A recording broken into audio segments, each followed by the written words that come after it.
श्री आदित्यहृदयं ततो युद्धपरिश्रान्तं समरे चिन्तया स्थितं रावणं चाग्रतो दृष्ट्वा युद्धाय समुपस्थितं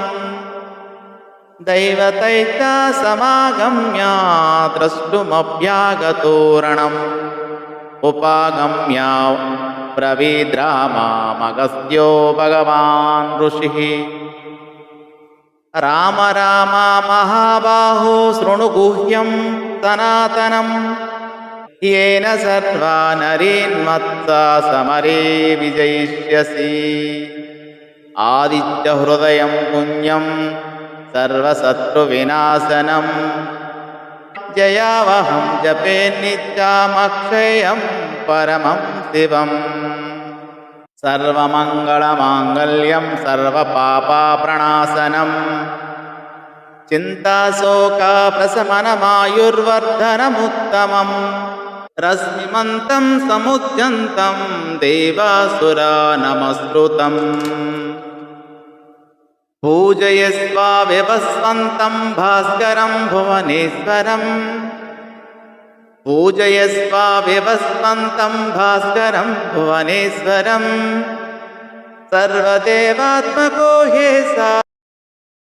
सर्वदेवात्मको ह्येषा तेजस्वी रश्मिभावनः एष देवासुरागणान् लोकान् पाति गवस्तिभिः एष ब्रह्मा च विष्णुश्च शिवः स्कन्दः प्रजापतिः महेन्द्रो दनदः कालो यमः सोमो ह्यपापतिः पितरो पशवः साज्या हिस्विनो मरुतो मनुः वायुर्वह्निः प्रजाप्राणा ऋतुकर्ता प्रभाकरः वायुर्वह्निः प्रजाप्राणा ऋतुकर्ता प्रभाकरः आदित्यः सविता सूर्यः खगः पूषा गमस्तिमान्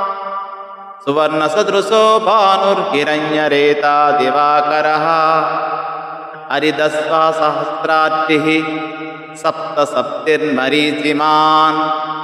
तिमिरोन्मदनः सम्पुष्पस्ता मार्ताण्डहंसुमान् हिरण्यगर्भः शिशिरस्तपनो भास्करो रविः हिरण्यगर्भः शिशिरस्तपनो भास्करो रविः अग्निगर्भोदिते पुत्रः शङ्खः शिशिरनाशनः व्योमनादस्तमो वेदी ऋग्यजुः गणवृष्टिरपां मित्रो विञ्जः वीदी प्लवङ्गमः आतपी मण्डली मृत्युः पिङ्गळः सर्वतापनः कविर्विश्वो महातेज रक्तः सर्वभवोद्भवः नक्षत्रग्रहताराणामधिपो विश्वभावनः तेजसामपि तेजस्वी द्वादशात्मन्नमोऽस्तु ते नमः पूर्वाय गिरये पश्चिमे गिरये नमः नमः पूर्वाय गिरये पश्चिमे गिरये नमः ज्योतिर्गणानां पतये दिनाधिपतये नमः ज्योतिर्गणानां पतये दिनाधिपतये नमः जयाय जयभद्राय हर्यस्वाय नमो नमः नमो नमः सहस्रांशो आदित्याय नमो नमः नमः उग्राय वीराय सारंगाय नमो नमः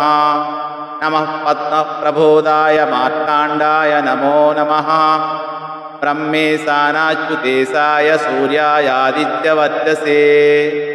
भास्वते सर्वभक्षाय रौद्राय वपुषे नमः तमोघ्नाय हिमघ्नाय शत्रुघ्नाय अमितात्मने कृतघ्नाय देवाय ज्योतिषां पतये नमः सप्तचामीकराभाय वह्निये विश्वकर्मणे समस्तमो विनिघ्नाय रुचये लोकसाक्षिणे नाशयच्चेष वैभूतां तदेव सृजति प्रभुः पायच्चेष तपश्चेष वर्षच्चेष गवस्तिभिः येष सुप्तेषु जागर्ति भूतेषु परिनिष्ठितः एष एवाग्निहोत्रं च फलं चैवाग्निहोत्रिणां वेदाच्च क्रतवच्चैव क्रतूणां फलमेव च यानि कृत्यानि लोकेषु सर्व एष रविः प्रभुः येन मापत्सु कृत्सेषु कान्तारेषु पयेषु च कीर्तयन् पुरुष कश्चिन्नावसीदति राघव पूजयस्वैनमेकाग्रो देवदेवं जगत्पतिम् एतत्त्रिगुणितं जप्त्वा युद्धेषु विजयिष्यसि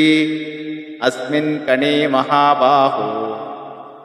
महाबाहो रावणं त्वं वदिष्यसि एवमुक्त्वा तदागस्त्यो जगाम च यथागतम् एतत्सृष्ट्वा महातेजा नष्टशोको भवत्तदा धारयामास सुप्रीतो राघवः प्रयतात्मवान्